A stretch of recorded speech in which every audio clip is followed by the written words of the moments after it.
I am very happy about another company which is Baba Farid sugar mills.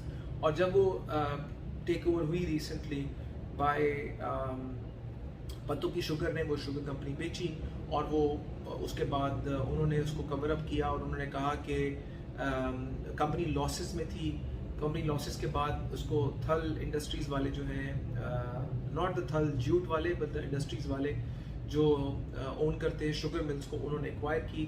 They businessman, they understood the company, उन्होंने company को किया और company का profit losses के साथ उन्होंने जब मेरे पास उसके कंपनी के शेयर्स खुद है, इसलिए आप जस्ट शेयरिंग दिस इन्फॉर्मेशन। तो उन्होंने जब आए, उन्होंने आके 52 रुपीज़ के ऊपर आके ऑफर किया कि आप लोग हमें शेयर्स बेच दें, और शेयर्स बेच जो ओनर्स हैं वो रखना चाहते हैं अपने पास shares. They wanted to buy off these shares in the market, क्योंकि शेयर टोटल बहुत थोड़े थे। कंपनी की टोटल वैल्यू ही कोई 46 करोड़ रुपए की मार्केट कैपिटलाइजेशन थी, और उसके कोई 4 लाख शेयर या 5 लाख शेयर सारे ओपन मार्केट में थे। सिर्फ 5% के जब उन्होंने एक्वायर कर ली तो 5% शेयर्स लोगों ने नहीं बेचे थे, अब वो मार्केट में हैं।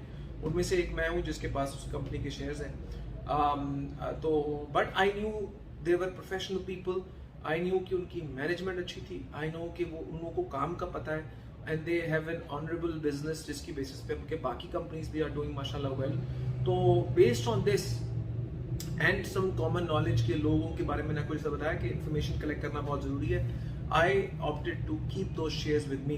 द इनिशियल अगेन ये बात मैंने अपने वालिद से सीखी है, क्योंकि वो मुझे ज़्यादातर एडवाइस करते हैं ऑन सर्टन कंपनी जिनका मुझे बैकग्राउंड का नहीं पता। तो I would like to know more about the owners, I like to know more about के काम क्या करते हैं, इनका प्रॉफिटेबिलिटी कैसी है, बिजनेस कैसा रन है।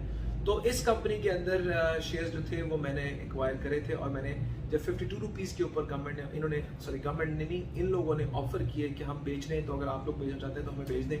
52 रुपीज़ में मैंने ऑप्ट किया कि मैं शेयर नहीं बेचूंगा।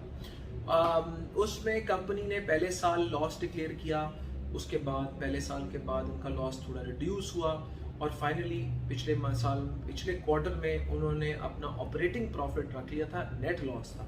लेकिन इस क्वार्टर में 9 मंथ्स का जो उनका रिजल्ट आया, उन्होंने 11 रुपए की अर्निंग दी है। So my mindset paid off, I had to wait for a time. और एक टाइम होता था कि कुछ शेयर मतलब बेचने के लिए कोई खड़ा होता था, बायर होता ही नहीं था।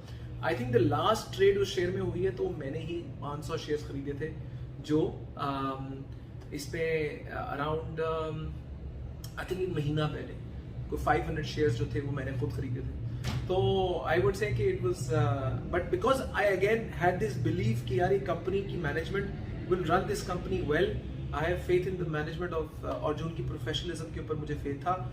इवन तो आप इस तरह न्यूज़ आती है अबाउट शुगर माफिया, शुगर ये शुगर वो, तो इसके regardless of the fact I think it is a investment which is being done in a business, and I felt कि the product itself is undervalued in terms of the amount of value that the company has, क्योंकि उसकी books पे losses बहुत है और directors ने अपना पैसा डाल के कंपनी को फ्लोट करा है, लेकिन अब वो आहिस्ता आहिस्ता पॉजिटिविटी के साथ करेंगे। अब इस पॉइंट पे मैनेजमेंट की इंटेग्रिटी का ये बहुत बड़ा टेस्ट होगा, क्योंकि जैसे जैसे कंपनी प्रॉफिटेबिलिटी अपनी बढ़ाती जाएगी, उस प्रॉफिटेबिलिटी के ऊपर वो जो अपने लोन्स जो उन्होंने शो किए हैं टूवर्ड्स डायरेक्टर्स की तरफ से जो इन्वेस्टमेंट हुई है वो उसको पे ऑफ करेंगे या उसको दोबारा शेयर्स में कन्वर्ट करवा लेंगे। ये एक पॉसिबिलिटी देखने वाली है कि वो उस लोन को कैसे एक्ट करते हैं। अगर तो आहिस्ता आहिस्ता उसको पे ऑफ करते रहे और कंपनी की इक्विटी को इम्प्रूव कर देंगे तो हम सबका फायदा है। अगर वो उसको डाइल्यूट कर देंगे, उसको शेयर्स में कन्वर्ट कर देंगे अपनी, और हमारी फिर शेयर होल्डिंग जो है वो और डाइल्यूट हो जाएगी इन टर्म्स ऑफ, क्योंकि इसमें वो जो आउटस्टैंडिंग अमाउंट दिखाएंगे उसको कन्वर्ट कर देंगे into some shares. This is what Descon Oxychem ने भी ये किया था कि उन्होंने जो डेस्कॉन के शेयर्स थे, जो डेस्कॉन इंजीनियरिंग ने शेयर्स दिए थे और डेस्कॉन ऑक्सीचेम ने उनकी इन्वेस्टमेंट की पेमेंट करनी थी तो उसको शेयर्स में कन्वर्ट कर दिया था, उससे शेयर बेस बढ़ गई थी और नंबर ऑफ शेयर्स बढ़ गए थे। और अगर आपके पास शेयर्स मतलब टोटल जो उनकी मार्केट में शेयर्स जो थे वो अगर पहले 20-30% थे वो घट के कम हो गए और कम हो गए। इसका एक नेगेटिव इम्पैक्ट भी होता है, एक पॉजिटिव इम्पैक्ट भी। नेगेटिव इम्पैक्ट ये कि अब शेयर होल्डर्स कम हो गए, बट इससे नेगेटिव इम्पैक्ट ये होता है कि जो एग्जिस्टिंग ओनर्स हैं उनके शेयर्स और बढ़ गए, उन्होंने अपने शेयर्स और बढ़ा लिए और आपका जो माइनॉरिटी शेयर वो और थोड़ा होता गया। एज लॉन्ग एज मैंने कहा कि अगर anything which the management is doing in the interest of the share holders कि यार जिसने मेरा शेयर रखा हुआ है इसको भी डिविडेंड मिलना चाहिए, इसका शेयर कल महंगा हो। और जो मेरे पास experience from there other companies है, I expect these management to do well. अब मैंने देखा है जब से उनका पहला क्वार्टर का रिजल्ट आया तो उस पर भी बायर खड़ा होता है और बेचने के लिए कोई मतलब बेचने कोई नहीं खड़ा हुआ, लेकिन बायर खड़ा हुआ है। तो now for them to entice me to sell my share, I think I'll wait for a very good offer. Not yet. I think I'll sell it because I feel कि the company will do well. और मुझे जो मैंने 2 साल wait किया है share के ऊपर, उसका मुझे फायदा मिलेगा। तो that is about it. And I hope इंशाल्लाह इनका बिजनेस ऐसा ही जाए, ये बिजनेस प्रॉफिटेबल करें, मैनेजमेंट अपना रेपुटेशन के मुताबिक अच्छा काम करे।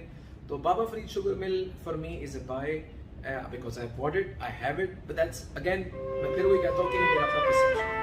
Thank you very much for joining in and take care.